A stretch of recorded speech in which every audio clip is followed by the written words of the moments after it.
ആ എനിക്ക് ഫോൺ ഉണ്ടെങ്കിലേ ചോറ് ഇറങ്ങുള്ളൂ. എന്താ ഈ ഫോണോട് ചോറ് ഇങ്ങനെ കുത്തി ഇറക്കല? അതല്ല, ഞാനും എന്റെ കുഞ്ഞാവൊക്കെ റീൽസ് കണ്ടിട്ടാണ് ഭക്ഷണം കഴിക്കല്. എടാ നിന്നോട് ഞാൻ പല പ്രാവശ്യം പറഞ്ഞ ക്ലാസ്സിൽ ഫോൺ കൊണ്ടുവരുതെന്ന്. ഒരു വ്യക്തിക്ക് അത്യാവശ്യം വേണ്ടത് എന്താ നിനക്കറിയോ? ഇൻസ്റ്റൈഡി. അല്ല, യൂട്യൂബ് ചാനലാ. എടാ അനുസരണയാണ് ഒരു വ്യക്തിക്ക് വേണ്ട ഏറ്റവും നല്ല ഗുണം. ആ ഗുണം എന്നിട്ട് ടീച്ചർക്കില്ലല്ലോ.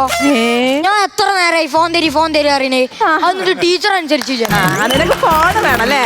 തരാട്ടോ, അച്ഛൻ ഇങ്ങോട്ട് വരട്ടെ. ഓ, ഇനി ഫോൺ കിട്ടണമെങ്കിൽ കുമ്പസരിക്കും വേണം. കുമ്പസരിക്ക്? അല്ല, അച്ഛൻ വരാണ്ട് പറഞ്ഞു. എടാ പള്ളിയിലെ അച്ഛനല്ല, നിന്റെ അച്ഛൻ വരട്ടേന്ന് ഞാൻ വിളിച്ചിട്ടുണ്ട്. ഇങ്ങോട്ട് വരട്ടെ. ടീച്ചറേ, ഞാൻ ആ കത്തോട്ട് വന്നോട്ടെ? എന്ത്? അയ്യോ, പറഞ്ഞ തെറ്റിപ്പോയി. ഞാൻ അകത്തോട്ട് വന്നോട്ടേന്ന്. അല്ല പിന്നെ ടീച്ചർ പുറത്തോട്ട് വരുമോ? ഇങ്ങോട്ട് അപസ്മാരുണ്ട് ടീച്ചറെ. ആർക്ക്? അല്ല, നമസ്കാരമുണ്ട് ടീച്ചറെ. അച്ഛൻ വന്നില്ലേ, നീ ഫോൺ തരി. നല്ല പരിചയം ഉണ്ടല്ലോ. അതുണ്ടാവും, നിങ്ങളെ മേശപ്പുറത്തുള്ള സാധനല്ലേ, ഡെയിലി കാണുമ്പോ നല്ല പരിചയം ഉണ്ടാവും. ഈ മുഖം ഓർമ്മയുണ്ടോ? ഈ മുഖം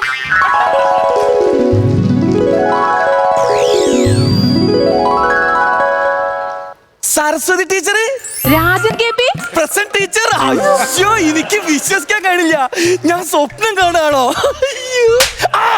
എന്താണത് കാണിക്കണേ? അവള് സ്വപ്നത്തിലല്ലാന്ന് അറിയിച്ചതാ. എന്റെ ടീച്ചറെ എത്ര കൊല്ലം കഴിഞ്ഞിട്ടായി കാണുന്നത്. അപ്പൊ ഇങ്ങളാണ് പുതിയ HMI സ്കൂളില്? ഞാൻ അറിയണില്ലല്ലോ, എനിക്ക് സന്തോഷം കൊണ്ട് എന്താ ചെയ്യേണ്ട അറിയില്ല. എടാ, ഇത് അച്ഛനെ ചെറുപ്പത്തിൽ പഠിപ്പിച്ച ടീച്ചറാണ്. അന്ന് മലയാളത്തിന്റെ ഏതോ ഒരു ഉത്തരം ഞാൻ തെറ്റിച്ചേന്. ടീച്ചറിന്റെ ചന്തയ്ക്ക് ചൂരലായിട്ട് തന്നൊരു അടി. ആ വരപ്പോഴും അവിടെ ഉണ്ട്, മാഞ്ഞിട്ടില്ല. അതിപ്പോ എല്ലാവർക്കും ഇല്ല അവിടെ ഒരു വര. എടാ, ഈ ഓരോ കുരുത്തക്കേട് ഇങ്ങനെ കാണിക്കുമ്പോഴേ എന്നെ പെൺകുട്ടികളുടെ ഇടയിൽ ഇങ്ങനെ കൊണ്ടുപോയി ഇരുത്തിയിട്ടില്ലേന്നോ? പക്ഷെ ടീച്ചറെ, അതിലൊരു ട്വിസ്റ്റ് ഉണ്ടായിട്ടുണ്ട്. നിങ്ങൾ ഓരോ ദിവസം പെൺകുട്ടികളെ ഇടയിൽ കൊണ്ടുപോയി ഇരുത്തല്ലോ. അപ്പൊ എന്റെ തൊട്ടടുത്തിരുന്ന രമണീനെയാണ് ഞാൻ കല്യാണം കഴിച്ചത്. ഓ, അപ്പൊ ടീച്ചറാണല്ലേ അച്ഛന്റെ ബ്രോക്കർ. പണ്ടത്തെ സ്വഭാവം ഒന്നും മാറിയിട്ടില്ല. അപ്പൊ എവിടെ പോയാലും പെണ്ണുങ്ങളെ അടുക്കാം. ടീച്ചറെ, അതൊക്കെ പോട്ടെ, പിന്നെ വേറെന്തൊക്കെയാ വിശേഷം? നിങ്ങൾ പണ്ട് സ്ഥിരമായിട്ട് എഴുത്തുപരിപാടിയൊക്കെ ഉണ്ടായിരുന്നല്ലോ. നിങ്ങൾ ഏതൊരു വാരികയിൽ സ്ഥിരം നോവൽ എഴുതല്ലേന്നോ? എന്താ ഇപ്പത്തെ അവസ്ഥ? ഇപ്പോഴും എഴുതുണ്ടോ? അതാ എഴുത്ത് നിർത്തിയോ? അതാ നാട്ടുകാര് നിർത്തിച്ചോ? ഞാൻ ഇപ്പോഴും എഴുതുന്നുണ്ട്. പുതിയ നോവലാണ് കൂരിരുട്ടത്ത്. വായിച്ചിട്ടുണ്ടോ?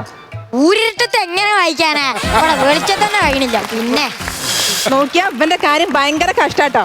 അനുസരണം എന്നുള്ളൊരു വാക്ക് ഇവന്റെ നിഘണ്ടുവിലില്ല.